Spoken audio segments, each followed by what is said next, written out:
For over 5 years now, Andrew Walugembe has been growing vegetables and other crops on his 5 acres land in Namayumba sub-county, Wakiso district. But before then, Walugembe's focus had mainly been on rearing goats and hens on free range, which yielded less compared to what he invested in. But his fortunes changed when he got changed to attend the Kulika Uganda 3-month residential farmers training in Wakiso.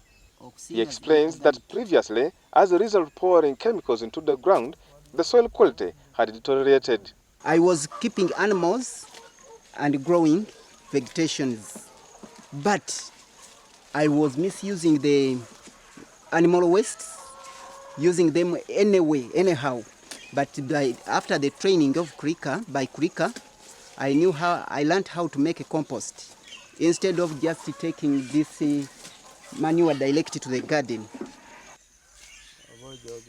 Together with other farmers in this group, they are able to maintain soil fertility by using available resources at their disposal and have taken matters into their own hands and returned to chemical-free organic practices they used before fertilizers showed up.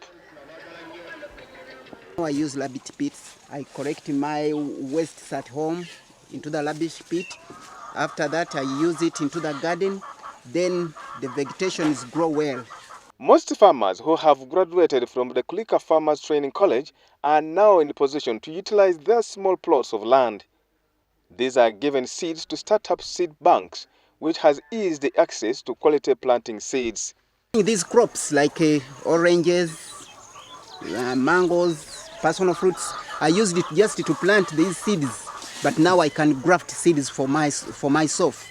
Kulika Uganda Executive Director Christine Sempebwa explains the climate-smart agriculture model, which she says respects the environment and the soils remain sustainable for generations. Research has proved that some chemical fertilizers used in conventional farming are petroleum-based, and when applied, they kill microorganisms which maintain soil fertility. This as they celebrated the Golden Award to the Kulika founding member Patricia by President Museveni on Independence Day by planting trees. The whole idea is to maximize what you have and to integrate your farming systems so that you're able to get the most out of it. We promote agroecology or organic farming. We're looking at not using chemicals and fertilizers, not because they're the worst thing in the world, but mainly because they're not always available to everybody. This is intended to promote biological pesticides which farmers can make together to increase on their yields. Being able to maximize the use of the land that they have, they learn how to plan their farm and how to farm as a business. They learn all the business, documenting everything, how much they've put in, how much they're taking out, how much they're getting. They even pay themselves. So they know that they're making a profit or not. And they also learn how to choose enterprises, what is in the market, what are people buying, and as well as having food. Farmers are now being encouraged to use fertilizers of natural origin, which are plant or animal-based, including cow dung, manure compost, coffee husks, in addition to natural-based fertilizers.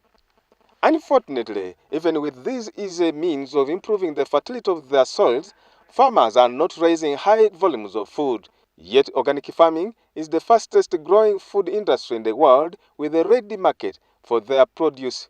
So we found that where farmers work together in groups and are able to grow the same crop and have volumes, they're able to sell for more. And each individual farmer in the group makes more selling in bulk than when they sell as an individual. So here is another area that we want to work again with our farmers to help them to form an enterprise, so societies.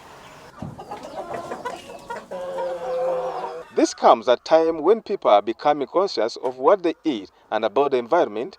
The reason its growth is going upward. Stephen Mwiri, WBS News.